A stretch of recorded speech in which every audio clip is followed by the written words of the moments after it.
Bienvenue sur le podcast de Mickaël Delafosse. Chaque semaine, il abordera l'actualité. Voici le 5e épisode. Bonjour Monsieur le maire. Bonjour. On ne peut pas commencer ce podcast sans évoquer nos nouveaux champions de France de volley. Ah oui, quel moment incroyable au Palais des Sports Chaban-Delmas sur la commune de Castelnau que notre équipe de volley qui a fait un sans faute cette saison et a gagné 3-7-0 face à Poitiers. Dans un moment de ferveur absolument incroyable, ils ont ramené la coupe à la maison. Ils sont champions de France.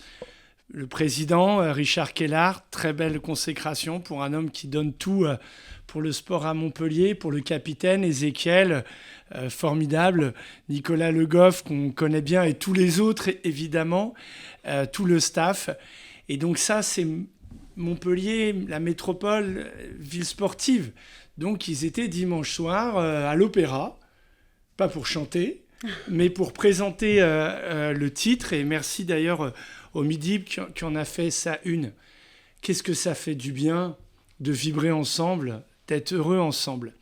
Et puis c'est une illustration d'un modèle, celui du sport montpelliérain. Il n'y a pas d'équipe de volley sans le soutien public par l'argent du contribuable à nos équipes sportives. C'est près de 800 000 euros pour le volley, comme on le fait pour le hand, le rugby, le foot, le water-polo, nos grandes équipes qui nous font vibrer. Et puis, ce soutien, pourquoi ?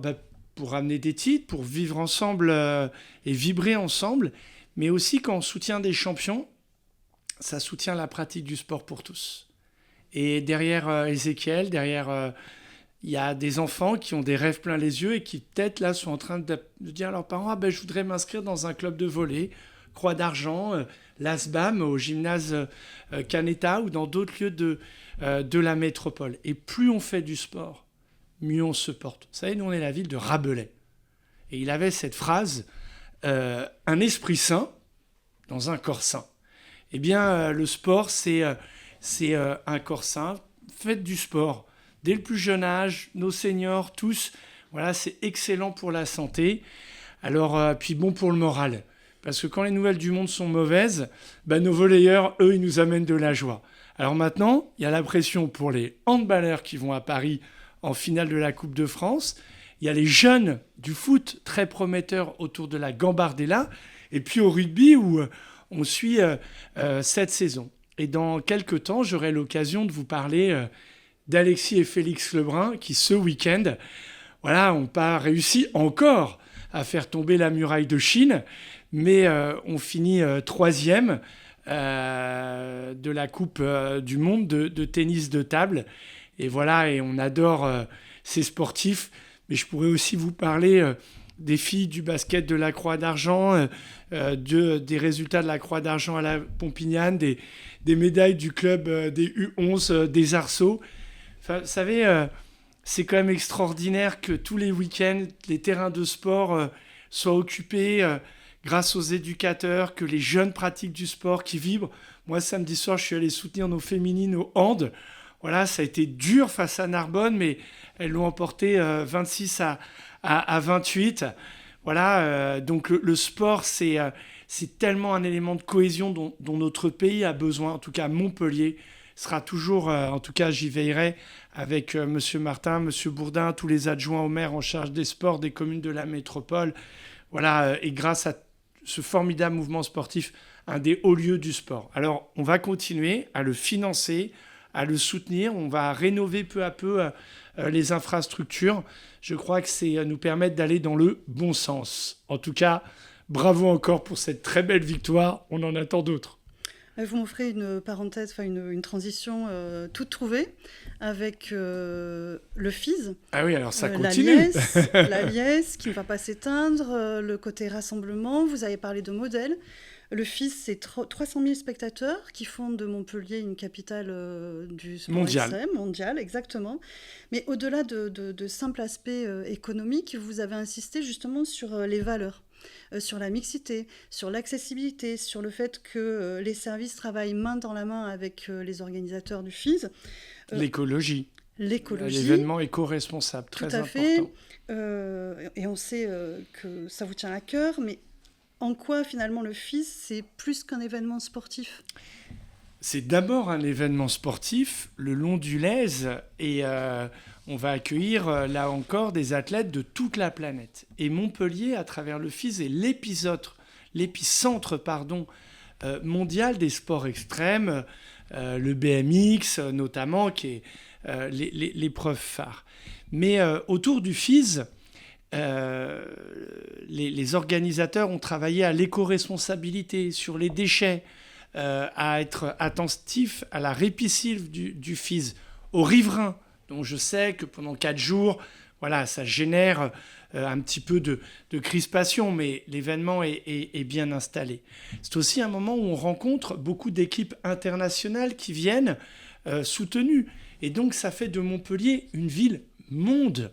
Et puis, autour du FIS, il y a des événements économiques pour soutenir l'emploi, pour favoriser aussi le FIS à travers la planète, c'est-à-dire Montpellier à travers la planète. Vous savez, il y a une grande métropole du monde, qui s'appelle Shanghai, qui est l'une des métropoles les plus importantes de notre planète. Et à côté du Bund, là où on a l'image des grandes tours et espèce d'objets un peu ronds, un peu plus loin, vous avez l'impression de retrouver Montpellier. Et le FIS, il est à Shanghai. Et il est partout sur la planète. Et ça dit les valeurs d'ouverture de notre ville, mais aussi notre développement économique, notre rayonnement. Quand on fait le FIS, on parle de Montpellier partout. Alors il vaut mieux soutenir un événement sportif que payer de la publicité. Et puis, c'est un événement auquel les jeunes sont très attachés. Ma génération, elle a vu la Coupe du Monde de foot 98, bien sûr. Et elle reste... Le foot, c'est toute génération confondue. Mais ce sont ces sports émergents qui progressivement deviennent des disciplines olympiques. Et quand on est le maire de Montpellier, on doit être à la fois très attentif aux nouvelles pratiques sportives, le FIS, mais aussi à ce que nous touchons bien toutes les générations. Et maintenant, il y a le FIS pendant 4 jours sur le Lez, mais il y a le grand skatepark Renan-Pointeau à Gramont. Et bientôt à Baillargues, où le parc Gérard Rouillère va finir d'être aménagé. Et je sais que les Baillargois et le maire est très impatient. Les sports extrêmes avec le kitesurf entre la Grande Motte et Villeneuve-les-Maguelones. Voilà, et donc ça dit aussi que Montpellier, c'est la ville de tous les sports. Mais encore une fois, nous sommes l'épicentre du sport avec le FIS pendant ces 4 jours, devant la mairie, le long du Lez, avec des événements gratuits, d'autres payants, pour pouvoir pérenniser ce modèle, parce que l'argent des impôts, à lui seul, ne suffisait pas. Et donc, on a dû trouver cet équilibre. Mais ce seront des moments à vivre en famille, entre copains, avec le breakdance, avec plein de choses. Voilà, et on est très fiers d'accueillir cet événement tous les ans. Mais en fait, il ne faut jamais se lasser de vivre des moments comme ça. Vous avez évoqué la ville-monde. On peut parler de l'Europe, avec notamment cette semaine la fête des 60 ans de la maison de Heidelberg. Monsieur le maire, si le jumelage, c'était comme un mariage, on pourrait dire que la maison Heidelberg, ce serait le foyer du couple. Et après 60 ans de vie commune, comment est-ce qu'on fait pour entretenir la flamme ? D'abord, ce jumelage entre Montpellier et Heidelberg, c'est un jumelage dont il faut raconter l'histoire. Elle est belle. Ce jumelage, vous savez, un jumelage, c'est 2 maires qui se rencontrent et qui signent un accord de jumelage. Mais avant que les 2 maires, celui de Montpellier et de Heidelberg, signent l'accord de jumelage, en 1950, 5 ans après la Deuxième Guerre mondiale, après 3 guerres entre la France et l'Allemagne, des jeunes de la faculté de Montpellier sont partis à Heidelberg, à une grande université comme Montpellier, et ont rencontré des étudiants de la ville de Heidelberg. Et ces jeunes qui avaient 20 ans, ils ont dit on va sceller un accord d'amitié entre étudiants allemands et étudiants français. Il faut imaginer en 1950, après le grand conflit mondial, après que les parents aient combattu dans les tranchées, les arrière-grands-parents aient fait la guerre 70-71. Et ça, c'est un exemple pour la jeunesse aujourd'hui. Et c'est les jeunes qui dictent l'avenir du monde. Et après, les maires se sont dit, on va se jumeler parce que les jeunes nous l'ont dit. Et maintenant, depuis 60 ans, à Montpellier, rue des Trésoriers de la Bourse, à côté de la place Castellane, il existe la maison de Heidelberg, qui est financée par la municipalité de Heidelberg à Montpellier, où on peut y apprendre l'allemand, vivre la culture allemande, la découvrir, la partager, faites de la bière, poésie allemande, échange. Et à Heidelberg, il existe une maison de Montpellier, où on peut découvrir la programmation culturelle, les événements sportifs, découvrir les vins de la métropole. Et donc ces deux maisons, elles reçoivent tous les jours des jeunes qui font des bourses d'échange, des voyages scolaires, comme il y en a avec l'école d'Igens, avec le lycée Jules Guesde. Tous les jours, il y a des liens entre Montpellier et Heidelberg. Et donc, une fois par an, le maire de Montpellier se rend moi-même à Heidelberg et on accueille à Montpellier le maire de Heidelberg, Eckhard Wüsner, qui va venir pendant 3 jours. On va beaucoup travailler sur comment encore approfondir le jumelage et puis présenter des choses qui se font à Montpellier pour inspirer Heidelberg. Et moi-même, je me rendrai probablement au mois d'octobre à Heidelberg pour travailler ensemble. Et ce jumelage, c'est l'exemple des chemins de la paix dont on a tant besoin. Alors on est habitué, mais en fait, il ne faut jamais s'habituer là non plus. Moi, je dis souvent que l'amitié franco-allemande, c'est un chef-d'œuvre de l'histoire. Et quand des peuples se déchirent, et qu'est-ce qu'il y a comme peuples qui se font la guerre ? Eh bien, regardez ce qu'ont fait les Français et les Allemands. Regardez ce qu'ont fait Montpellier et Heidelberg. Au point même qu'en 1992, c'est une anecdote très peu connue, c'est pas qu'une anecdote, Montpellier a reçu, et Heidelberg, pour ce jumelage, le traité de l'amitié franco-allemande, le prix De Gaulle-Adenauer. Donc c'est un grand honneur, et il faut continuer à promouvoir la vitalité des échanges entre Montpellier et Heidelberg, à travers eux la vitalité des échanges franco-allemands, parce qu'au fond c'est le cœur battant de l'Europe. Alors non pas pour tourner le dos à tous nos autres amis, parce qu'évidemment on est jumelé avec le Maroc et on a tant de choses à faire avec Fès, avec Barcelone, avec Chengdu, en Chine, avec Sherbrooke, avec Bethléem et Tibériade dans l'État de Palestine et dans l'État d'Israël. Il faut qu'on travaille ensemble au dialogue, à la coopération.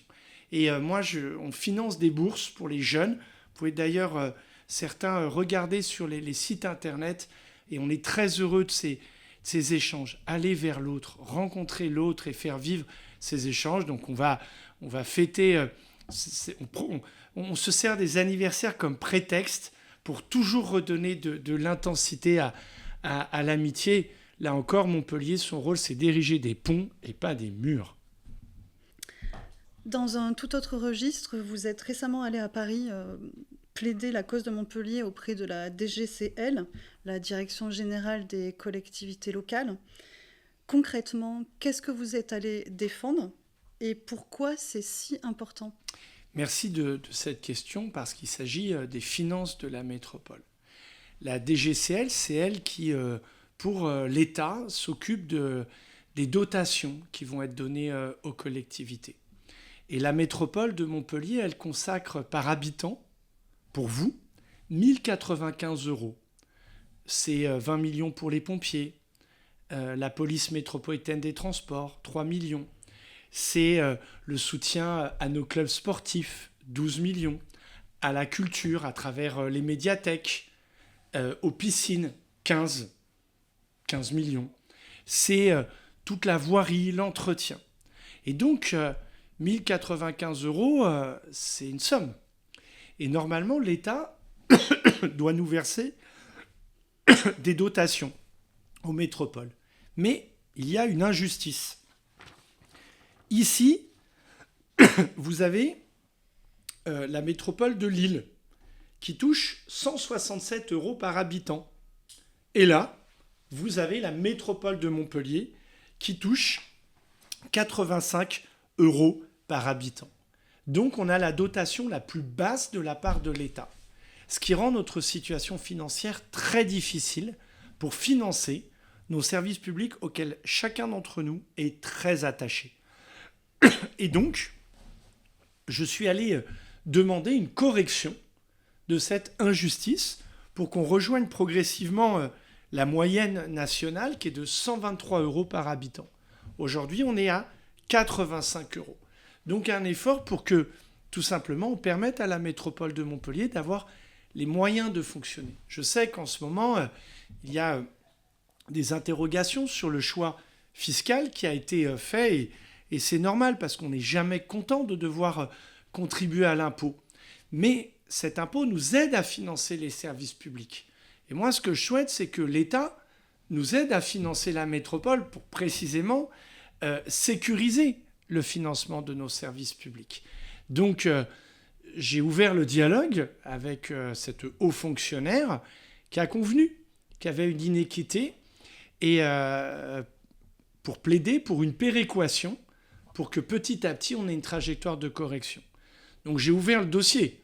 Je ne suis pas reparti avec mes 123 € par habitant. Elle m'a indiqué qu'il fallait une modification de la loi de finances. Donc, je verrai bientôt les sénateurs, les députés sur ce dossier pour leur demander de plaider dans les associations d'élus, l'AMF, France Urbaine. Et donc, on engage un plaidoyer, c'est mieux que le mot lobbying, pour faire valoir cette injustice, cette inéquité qu'on traîne depuis 2015. Et en fait, ce dossier n'a jamais été ouvert. Donc, il est temps qu'on le corrige. Donc, voilà, je me mets au travail et c'est le rôle souvent du maire, du président de la métropole, de se rendre à Paris pour plaider les dossiers.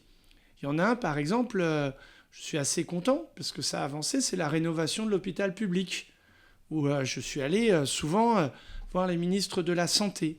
Bon, ben là, ça y est, on a un demi-milliard d'euros pour rénover le CHU et c'est à l'œuvre grâce aux équipes de la direction générale, Mme Ferrer et toute la communauté qui est engagée dans ce projet, dont je sais qu'il y a beaucoup d'impatience, mais très important. Ou sur un autre dossier, le contournement ouest de Montpellier. Ce Montpellier, c'est comme la seule métropole qui n'a pas de rocade. Bon, ben, ce projet-là est financé. Donc il faut souvent aller à Paris pour défendre les dossiers, pour faire entendre la voix de Montpellier. Rien ne nous tombe du ciel. Voilà. Et ben là, c'est parce qu'on a sans doute fermé les yeux en 2015 qu'on se retrouve sur cette situation d'inéquité. Ben, je vais m'efforcer, c'est mon devoir, de la corriger. Donc j'ai une méthode. Et donc maintenant, il va falloir être très opiniâtre. Vous l'avez dit, gouverner, c'est choisir, c'est aussi combattre, c'est aussi aller porter le dialogue, ouvrir le dialogue. Voilà, combattre, plaider, défendre, expliquer, argumenter. Voilà, vous savez, vu de Paris, Montpellier, c'est pas évident. Ou plutôt, on ne nous regarde pas. Il faut se faire entendre. Et donc, si vous ne faites pas entendre, si vous n'argumentez pas de manière rigoureuse et sérieuse, eh ben, c'est les autres qui récupèrent. Et donc, Montpellier, souvent, a été négligé. Georges Frêche le disait, Paris ne sait pas où est Montpellier sur une carte. D'ailleurs, au début des années 80, on n'était même pas sur la carte météo. Aujourd'hui, la LGV qui était prévue vers l'Espagne a été actée par François Mitterrand et Felipe González en 88. On n'a toujours pas fini. Parce que vu de Paris, ça n'a pas apparu comme un dossier prioritaire. Ben moi, je me suis battu avec la présidente de région, que je remercie, pour défendre ce dossier. Et bien là, il va avancer. C'est long, mais il va avancer. Et donc, il faut faire entendre ça. Et puis parfois, à Montpellier, je dois le dire, on s'est tellement disputé, les élus locaux, les collectivités territoriales, ben, qu'à un moment, c'était tellement le bazar que ceux qui étaient unis faisaient mieux entendre leur voix, les Bretons, les Alsaciens, les Nordistes.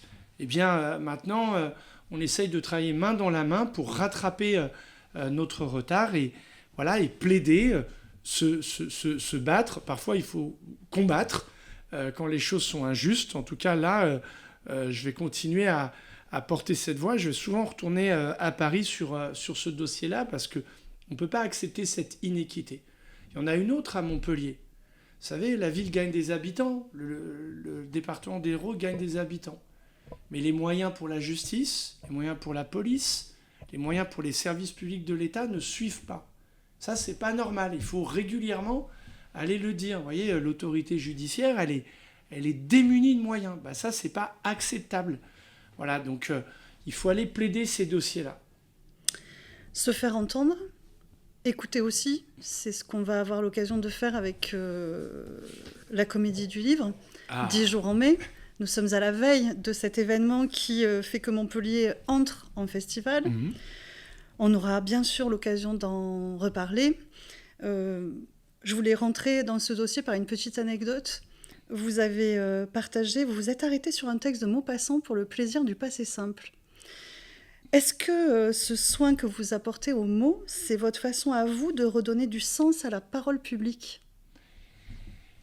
D'abord, merci d'avoir relevé que j'ai relayé le texte de Maupassant, qui est sans doute l'un des plus grands auteurs à rendre abordable le passé simple. C'est souvent un exercice difficile pour l'exigence qu'est l'orthographe.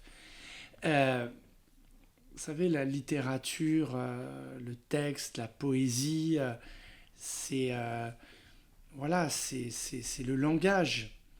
Et la pauvreté du langage, c'est très inquiétant. C'est le projet orwellien de 1984, l'appauvrissement du langage.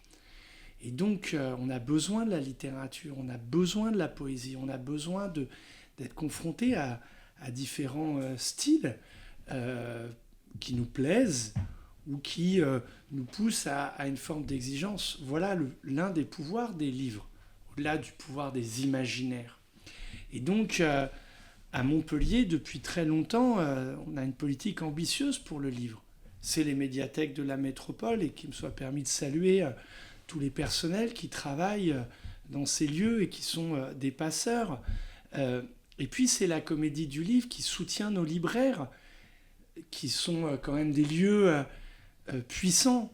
C'est quand même beaucoup plus agréable d'entrer chez un libraire que sur Amazon, où on enrichit un milliardaire, M. Bezos, alors qu'un libraire, il va essayer de vous conseiller un livre, de répondre à vos questions, voilà, de vous inviter dans un imaginaire. Et la Comédie du Livre, c'est ce soutien aux libraires, c'est cette rencontre qui nous est donnée, près de 320 auteurs invités, avec la littérature, la poésie, mais aussi les mots pour la parole publique. Enfin, quel honneur que d'accueillir cette femme au courage incroyable qui est Gisèle Pellicot, cet auteur qui a moins de 30 ans, Salomé Saké, qui a trouvé le titre de son ouvrage qui est un programme, Résister, qui a la carte blanche.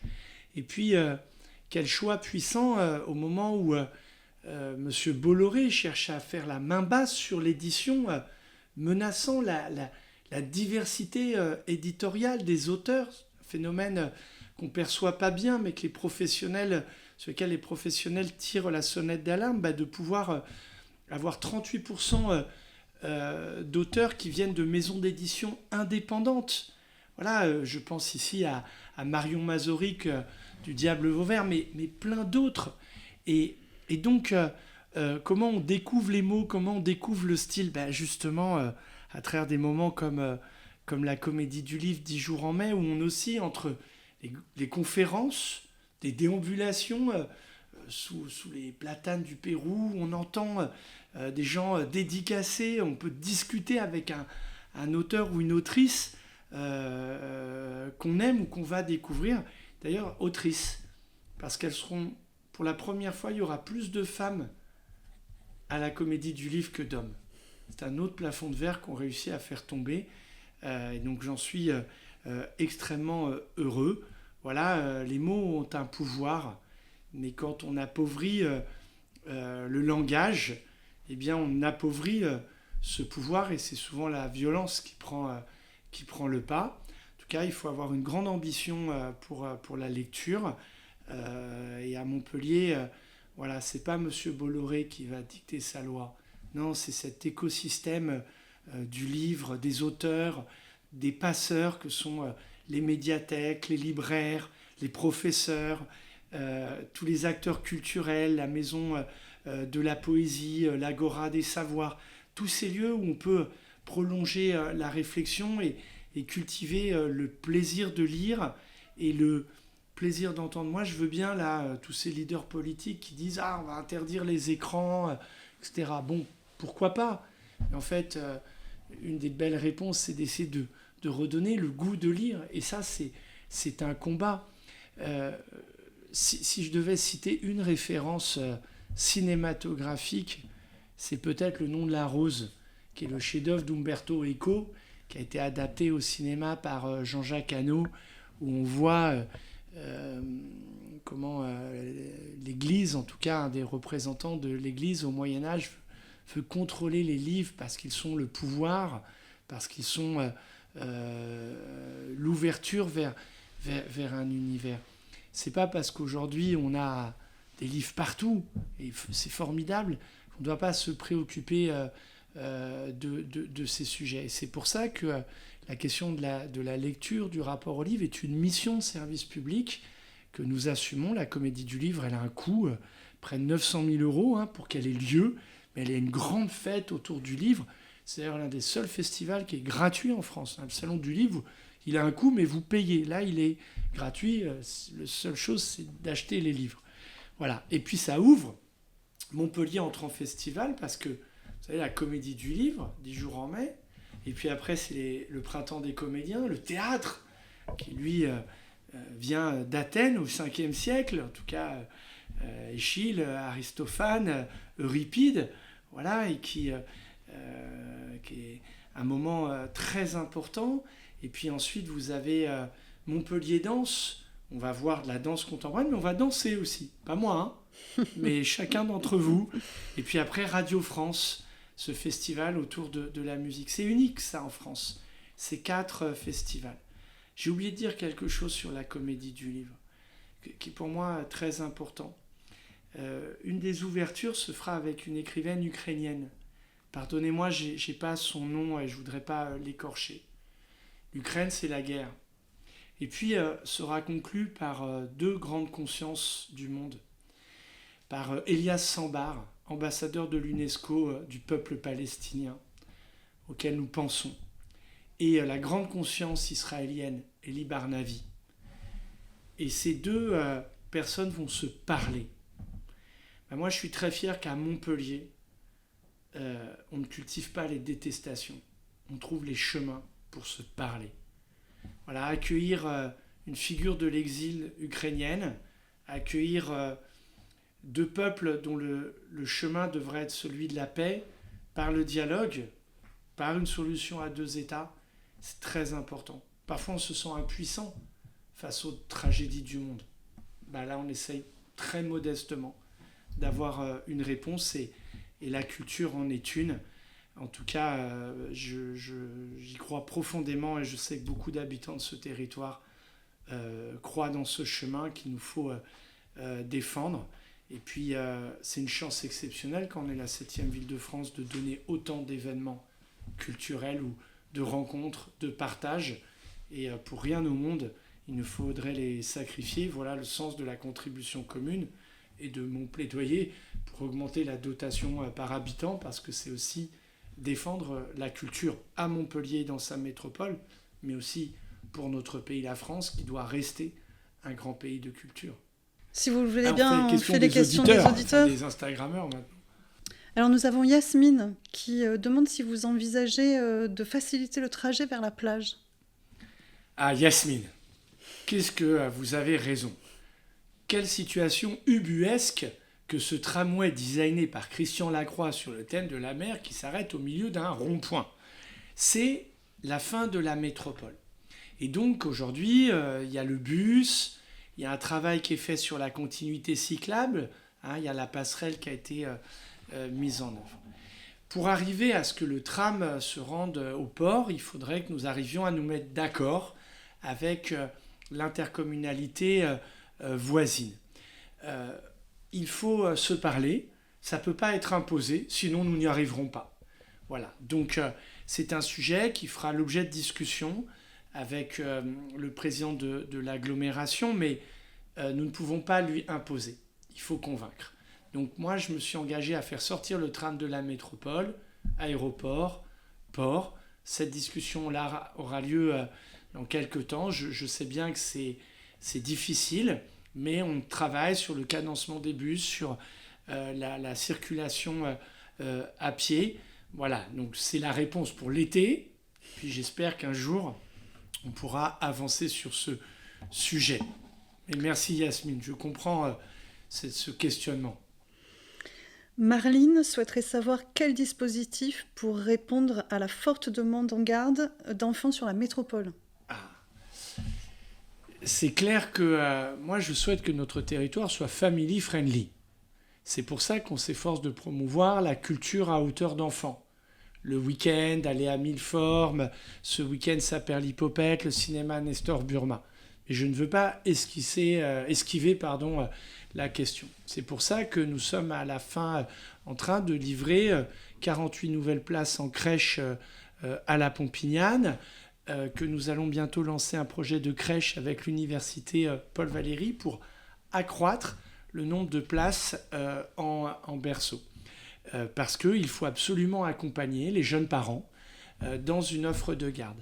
Si vous êtes en difficulté, à la mairie, il existe un guichet qui s'efforce de laisser les parents avec 0 parents sur le carreau et d'apporter une solution, assistante maternelle, offre de crèche. Donc, je vous invite à contacter la mairie 04 67 34 70 00, à demander au service petite enfance, et il y a des agents très mobilisés sur ce sujet pour que dans les meilleurs délais on puisse vous apporter une solution. Il y a un service public de la petite enfance et on doit s'efforcer d'y répondre. Voilà, donc augmentation du nombre de places en crèche, accompagnement des familles pour essayer de trouver une solution, et puis une offre aussi pour les familles, pour que quand on est avec les enfants, et bien précisément, on puisse aussi avoir des moments agréables. Dans 3 semaines, les jets d'eau de la comédie de l'Esplanade reprendront leurs droits. Je sais que c'est important. L'aire de jeu de Max Rouquette ne désemplit pas. Celle qu'on va ouvrir bientôt à Pierre-Vive, je crois, remporte un franc succès. Et Milleformes, je vois déjà des demandes d'extension. Ça sera sans doute les prochaines questions de la semaine prochaine. Nous avons Enva qui demande quelle importance vous accordez à l'architecture dans l'avenir de Montpellier. Merci de cette question. C'est très important, l'architecture. La semaine dernière, j'ai beaucoup parlé du patrimoine, ce que l'on reçoit en héritage. Mais c'est très important, l'architecture, parce que c'est la création contemporaine. Et Montpellier, c'est une ville qui est ouverte aux idées nouvelles. C'est une ville-monde, Montpellier. C'est une ville qui dialogue. Le design du tramway, le design de la 5e ligne, c'est un artiste camerounais. L'Arbre Blanc, c'est un architecte japonais, Su Fujimoto.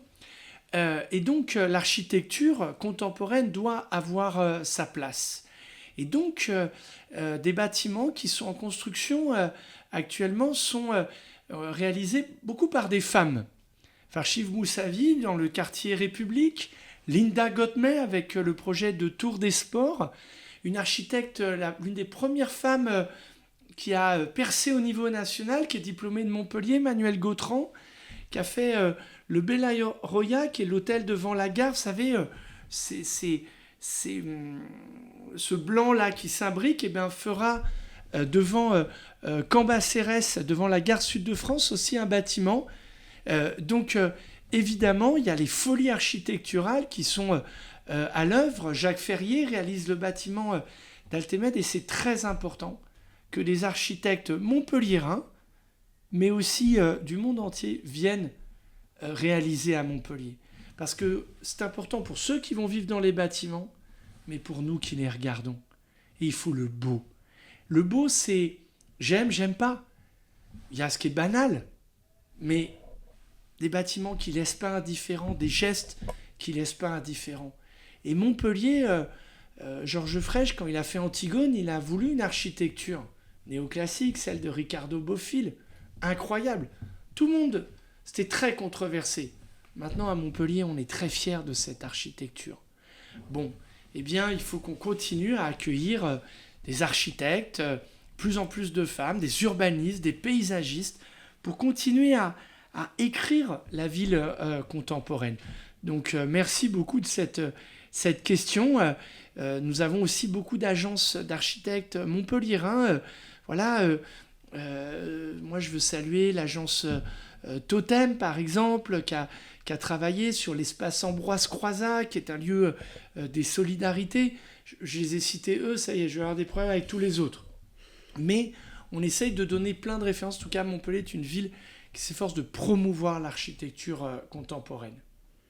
Justement, Marlene voudrait savoir à quand une rénovation des terrasses basses du Pérou. Ah, elle a raison. Alors là, on revient au patrimoine. Donc là, on est dans une phase d'audit sur le Pérou, parce qu'on a beaucoup de travail. Et d'ailleurs, pardonnez-moi, le Pérou, c'est ma prononciation, qui est l'esplanade royale du Pérou. Donc on a refait la place Max Rouquette. Donc ça, c'est le très bas. Maintenant, il faut qu'on refasse le sol de l'esplanade haute et de l'esplanade basse, où il y a une espèce de bitume. Je ne sais pas quelle maire a laissé cette vulgarité s'installer, mais là, on doit reprendre. Ensuite, les sols. Ensuite, il nous faudra replanter. Il y a des arbres, des endroits où on attend les arbres. Donc là, il va falloir qu'on fasse cela. Ensuite, il faudra reprendre les grilles. Puis, il faudra ravaler la statuaire. Et puis, on aura un travail aussi sur les pierres. Voilà. Vous voyez, je prends tous ces détails, parce que je les ai bien en tête. Et le Pérou, c'est un enjeu de concertation parce qu'il est monument historique. Et donc, si le maire veut agir, et nous entendons agir avec l'adjoint au patrimoine, M. Zanchiello, pour réhabiliter le Pérou, il faut qu'on travaille avec les architectes des bâtiments de France. Et pas uniquement de la DRAC, mais au niveau national, parce qu'il est monument historique. Et donc, ça dépend directement du ministère de la Culture. Donc, je compte bien ouvrir ce dossier. Il y a beaucoup de travail, probablement 6 années de travail, et puis un enjeu de financement. Là aussi, il faut que je me bagarre, parce que le contribuable montpelliérain ne peut pas lui seul payer. Et donc, j'irai solliciter des fonds de la part de la DRAC, peut-être la mission de Stéphane Bern au titre du loto du patrimoine. Bref, tous les moyens seront bons pour obtenir des financements pour ce lieu qui est si important pour les Montpelliérains et les Montpelliéraines, si important pour tous les visiteurs au pied de Louis XIV. Et puis c'est comme là qu'on trouve la photo célèbre sur les terrasses basses du Pérou de Jean Moulin, qui a été choisi par Laure, sa sœur, pour le discours célèbre d'André Malraux sous la présence du général de Gaulle pour l'entrée de Jean Moulin au Panthéon. Il faut être fier de l'histoire de cette photo. Elle est très belle, parce qu'elle est dans l'imaginaire de tous les Français et les Françaises. Et c'est à Montpellier que ça s'est joué quand il venait voir sa sœur, ce grand héros. Cas vivant, on voudrait savoir quelle annonce concrète pour lutter contre l'insécurité la nuit. Les questions de sécurité, elles sont très importantes. Une annonce concrète, mais c'est un travail de long terme, au quotidien. Ce matin, j'ai fait quelque chose de pas agréable. J'ai posé des blocs bleus devant une épicerie de nuit dans un quartier de Montpellier qui s'est ouverte sans avoir fait de déclaration préalable. Parce que à cet endroit, ça créera des problèmes si on n'agit pas. Je vais très loin dans les pouvoirs du maire. Ça dit la résolution qui est la mienne. Donc dans le mandat, nous allons doubler le nombre de caméras de vidéosurveillance. En fin 2028, il y aura l'hôtel des sécurités pour mieux veiller à ce que la nuit, il n'y ait pas de problème et que si on identifie une flagrance, on puisse immédiatement prévenir la police nationale, la police municipale pour qu'elle puisse intervenir. Nous continuons à recruter des effectifs. Bref, c'est une mobilisation de tous les instants et qu'il me soit permis de saluer nos policiers nationaux, nos policiers municipaux.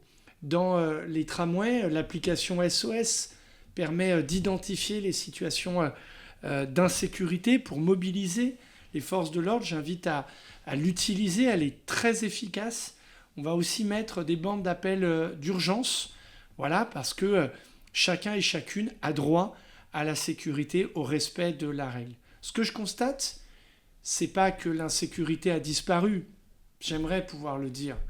Malheureusement, il y a des phénomènes compliqués qui se passent. Mais grâce à tous ces dispositifs, eh bien, nos forces de police arrivent à intervenir et à interpeller. Et ça, c'est très important pour que l'auteur rende compte devant l'autorité judiciaire et qu'on puisse se protéger. Cette semaine, si vous regardez la CRS qui est présente dans la ville, patrouille à pied. Et je veux remercier Madame la préfète qui a donné cette instruction. En ce moment, nous sommes très mobilisés avec l'État sur les Marelles, où on nous disait que c'était une zone de non-droit. Eh bien, il y a un travail.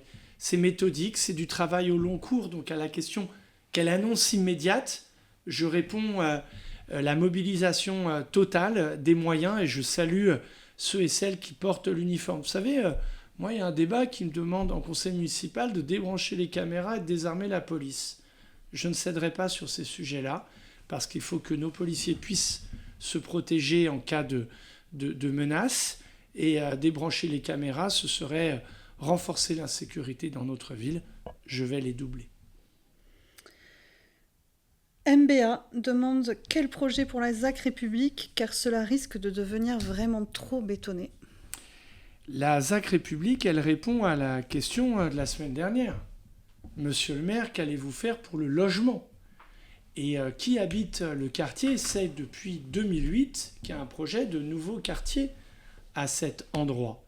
D'ailleurs, ce quartier, il est là parce qu'il y a le tramway, parce qu'il y a les établissements scolaires, et il va être doté d'un très grand parc. Et donc, on va aménager un nouveau parc. Et donc, c'est cette exigence qui doit être la nôtre, produire du logement pour loger les Montpelliérains et les familles montpelliéraines, d'une part, et d'autre part, améliorer la qualité de vie.